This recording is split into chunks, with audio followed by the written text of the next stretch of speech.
Características do conto e da crônica. Agora vamos ver a característica de cada um separadamente. Vejamos a seguir algumas características que diferenciam o conto da crônica. Personagem. Então vamos ver a diferença do personagem na crônica e no conto, ou semelhança, né? A crônica possui poucas personagens. Nela, os personagens possuem uma ou duas características, mas não possuem descrição psicológica profunda. Algumas crônicas podem aparecer sem personagens.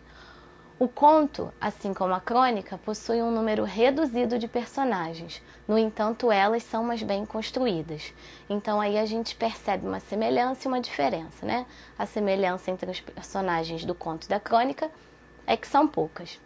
E a diferença é que enquanto na crônica ele não se aprofunda, né, nas características dessas personagens, no conto ele acaba se aprofundando um pouco mais.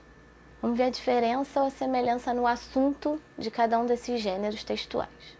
O assunto abordado na crônica são fatos do cotidiano, tirados do noticiário, de conversas, de observações. O assunto normalmente está ligado a uma vivência particular. Já o assunto do conto é ficcional, o imaginário. A narrativa do conto é concentrada e limitada ao essencial. Então, eu acho que isso a gente já viu bastante lá na primeira parte, né?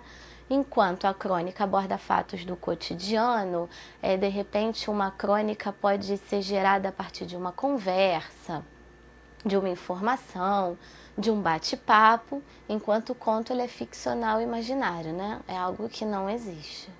Registrando o circunstancial do nosso cotidiano mais simples, acrescentando aqui e ali fortes doses de humor, sensibilidade, ironia, crítica e poesia, o cronista, com graça e leveza, proporciona ao leitor uma visão mais abrangente que vai além do fato, mostra-lhe de outros ângulos os sinais de vida que diariamente deixamos escapar.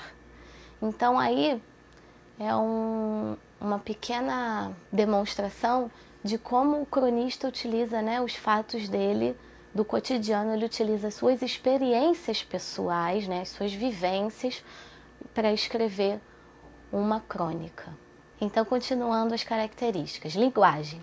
Na crônica e no conto, a linguagem está predominantemente de acordo com o padrão culto, formal ou informal da língua. A crônica é escrita numa linguagem coloquial, próxima do leitor. E aí o porquê que isso acontece, né? Porque na crônica, tanto na crônica quanto no conto, eu posso ter tanto a linguagem formal quanto a linguagem informal. Na crônica isso acaba acontecendo um pouco mais, porque como ela é gerada a partir de fatos do cotidiano, conversas, né?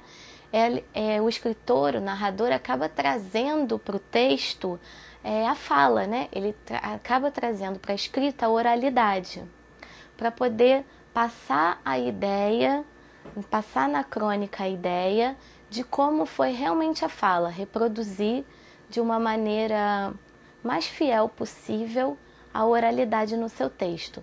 Então, muitas vezes a crônica acaba sendo um texto mais informal, porque traz para a linguagem escrita, né, a linguagem oral.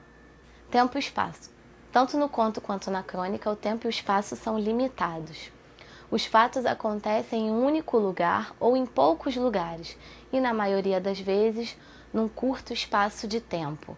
Então aqui, tanto no conto quanto na crônica, e aí mais uma característica que pode acabar gerando confusão nesses dois gêneros, é o tempo e o espaço, né? Eles são delimitados. Tanto o tempo e o espaço, ele acaba sendo muito compacto, né? Tudo tem que acontecer muito rápido, num espaço de tempo muito curto. Acontece, a história ela pode acontecer em um lugar só, no máximo 2, quase nunca ultrapassa essa quantidade. O tempo é muito rápido também, pode acontecer em horas, minutos, né? Um dia apenas. Então, o tempo e o espaço é muito delimitado. No caso da crônica, isso acontece até porque nós já vimos que é um gênero que é utilizado muito em jornal, né? É publicado em jornal. Então, como o espaço ali é pequeno, tem que ser uma narrativa rápida, né? Tem que passar a ideia, a informação de uma maneira muito rápida. Outra característica do conto e da crônica é o narrador. Na crônica e no conto, o narrador pode aparecer como personagem ou observador. Então aí, tanto num gênero quanto no outro, o narrador pode ser personagem ou observador. Na crônica, né, por acontecer do narrador também colocar no texto as vivências dele, acaba tendo uma grande quantidade de narrador personagem no gênero textual crônica. Então vamos ver no esquema como ficam as características do gênero textual conto e do gênero textual crônica.